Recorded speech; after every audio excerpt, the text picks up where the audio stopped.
ጤንነት ይሰማሻል? እ ጤንነት ይሰማሻል? አሁን በጣም ደህና ነኝ። ያው ሱካሬም ፋስቲንጉ 140 ማለት 104 ሆኗል። ኪሎዬም ከ79 ወደ 76.8 ኪሎ ስኳር ሳይሆን አንቺ እንዴት ነሽ?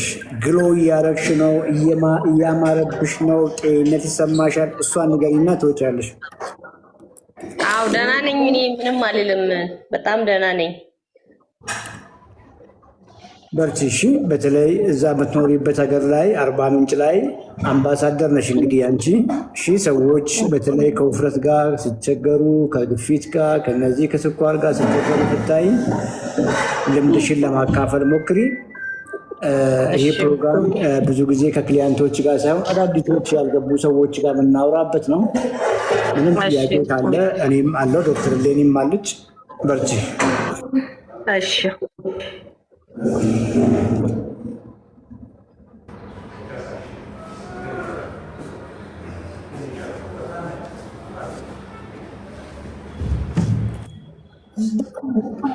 አዲስ ዶክተር ሰላም ነው? እንዴት ነህ? ሰላም ልልህ ነው እንኳን የገባሁት። ስላየሁ እንዴት ደስ እንዳለኝ። ይመስገን ዶክተር፣ እንዴት ነህ? ደህና ናችሁ? እግዚአብሔር ይመስገን፣ ሁሉ ነገር መልካም፣ ጤና፣ ሰላም፣ ሁሉ ሰላም፣ እግዚአብሔር ይመስገን ዶክተር።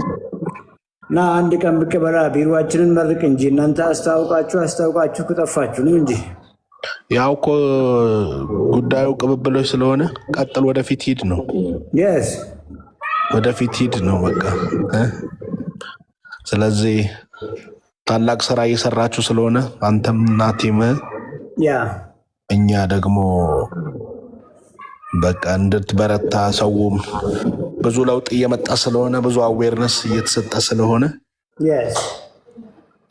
ሁለንተናዊ ፈውስ እንዲሆን እግዚአብሔር አንተና ግሩፕን እየተጠቀመ ነው እና ሰው የሚበላውን ያንኑ ይሆናል። ስለዚህ ትልቅ ስራ እየሰራ ስለሆነ ቀጥል ነው እንጂ እየተጠቀምን መቀጠል ነው። በጣም አመሰግናለሁ። ኮንቴንቶች አሉ። አንድ ሰሞን ላይ ምግቦችን ሼር እንደምታደርግ ልምድን ሼር እንደምታደርግ አውቃለሁ እና ዶክተር አለ አሁንም እየበረታህ ነው አለ። ምን የሚቆም ነገር አይደለም እኮ የሚቀጥል እኮ ነው። አንዴ እሳት ቀን ላስ ላይ ያው ችግር እንደምትፈጥር የታወቀ ነው እና ቤተሰብስ እንደው ልጆች ባለቤት ይሞክራሉ? እንደው እነሱ ኢምፓክት እያደረክ ነው? ይበላሉ። አላስበላ እያሉኝ ነው። እንደውም አንዱ እዚህ ቁጭ ብሎ አጓጊ እኮ ነው ምግቡ ራሱ በራሱ ከእንጀራ ምን ይገኛል ብለህ ነው። ቢኮዝ አሁን ገብቷል። እነሱ ላይ እየሰራን ነው። ነገም ሲያድጉ ምግብ እነዚህ መሆናቸውን ያውቃሉ እና በእኛ የደረሰው ቢያንስ በልጆቻችን አይደርስም እንደማለት ነው። አዲስ 100 ሰዎች ይታዩኛል። አዲስን ፎሎ አድርጎ ግድ የላችሁም። አዲስ በብዙ መልክ ልምዱን ያካፍላችኋል። ሜታቦሊክ ሄልዝ ላይ ብቻ ሳይሆን በብዙ ነገር እንደሚሳተፍ አውቃለሁ። ብዙ ትምህርታዊ ነገሮችን ላይቭም እየገባ ሼር እንደሚያደርግ አውቃለሁ እና ግድ የላችሁም ፎሎ አድርጉት። አዲስ መልእክት አለ? ሌላ መልእክት እንደው ለሌሎች የምትለው ነገር ካለ?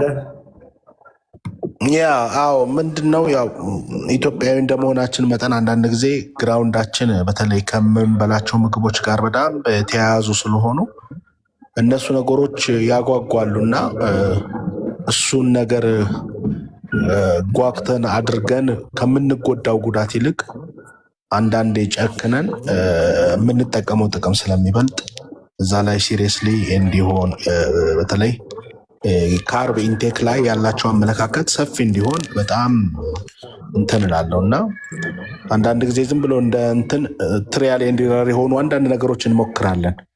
ያው እንትን እንደዚህ አስተካከልን አመጋገብ ብለን ግን ደግሞ ትተናቸው እስቲ ቆይ እንቀምሳቸው ብለን ባልን ሰዓት የሚፈጠሩ ነገሮች አሉ እና ያ ምንም ዶንት ትራይ ዚስ ብላምን ብሎ ልክ እንደ ዳንጀር ሽቦ እላዩ ላይ ካልተለጠፈበት በስተቀር በኋላ ፌል ካረግን ወይም ካለፈ በኋላ ምንም እናመጣው ነገር ስለሌለ ቅደሙላችኋል። ወንድሞች፣ በጣም ወንድሞች፣ እህቶች፣ ቤተሰብ ያላችሁ አትሊስት ምን ስታረግ ምን እንደሚሆን አሁን ዶክተር ቤሪ ጋም ያኔ ከመጀመሪያው ጀምሮ በነበረ ታይም ምን ስታረግ ምን እንደሚሆን እንትኑን እናውቀዋለን። ስለዚህ ምን ስናስተካከል ምን እንደሚሆን ይታወቃል። ስለዚህ ሞር ያው እሱ እኛ ላይፍ ኤክስፒሪየንስ ነው የምናወራው፣ እሱ ደግሞ ከሜዲካልም አንጻር ስለሆነ ቦዝ ያማከለ ስለሆነ ከሳይንሱም ጋር ስለሆነ በርታ በርታ በሉ ወንድሞች እህቶች። እናንተ ስትድኑ ቤተሰብ ይድናል፣ ቤተሰብ ሲድን አካባቢ፣ ሰፈር፣ መንደር ሁሉ ነገር ይሆናል እና ሜንታሊም ስፒሪቹዋሊም በሁለንተናዊ ሂሊንግ ስለሆነ ሞት አለበት እንዳሉት ነው። አንዳንዴ የሚፈወሰው ምግቡ በጸሎት ብቻ አይደለም፣ በአወሳሰር ነው የሚፈወሰው። በምን ወስደው ጸሎት ጥሩ ነው፣ መንፈሳዊነት ጥሩ ነው እንዳለ፣ ግን ደግሞ በጥርሳችን አኝከን ተባብረን ወደ ውስጥ የምናስገባው ነገር ታች ገብቶ ውስጥ ገብቶ ደግሞ የሚፈጥረው አውትፑት ላይ ደግሞ ምንም እንትን የምንለው አይደለም። ለምንድን ነው ይህን ማነሳው? መንፈሳዊም ሰዎች የሆንን ሃይማኖት ያለን ሰዎችም ስለሆንን ኢትዮጵያዊነት በራሱ አንድ ነገር ስለሚያስተምር እሱ እንዳለ ሆኖ ደግሞ ይሄ አካልም ባለቤት ስላለው ማንነቱ ስለዚህ በደንብ ትሪት እናድርገው እንያዘው ለማለት ነው። ወዳችኋለሁ። አመሰግናለሁ ዶክተር። ቴንኪው አዲስ፣ እናወራለን። ደስ ብሎኛል ስለመጣ። ዶክተር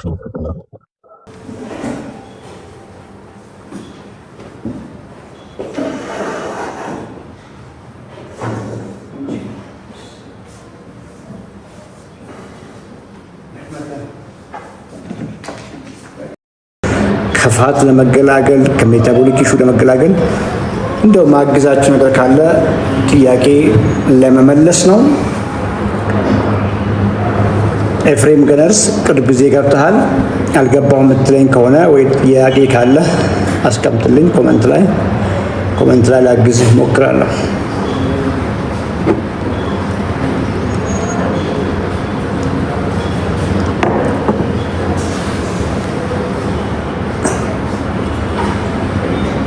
ለልጆችም ሁሌ ፕሮታዲያ ምን ብሎ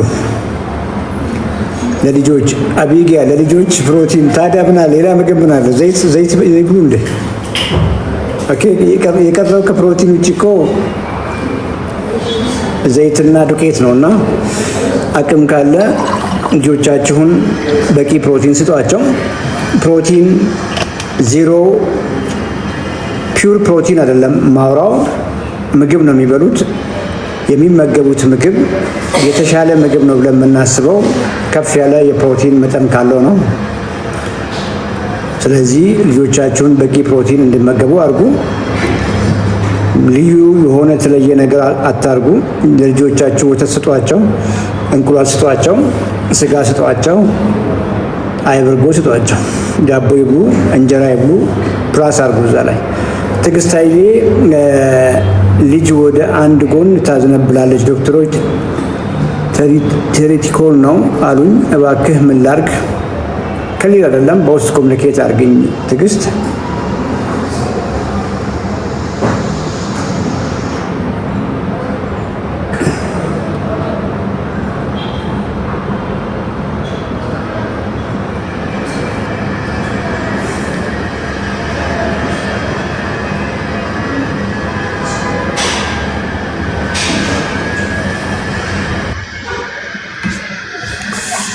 ሰላም ዶክተር፣ እንዴት ነህ? ኤፍሬም። አቤት ዶክ፣ እንዴት ነው?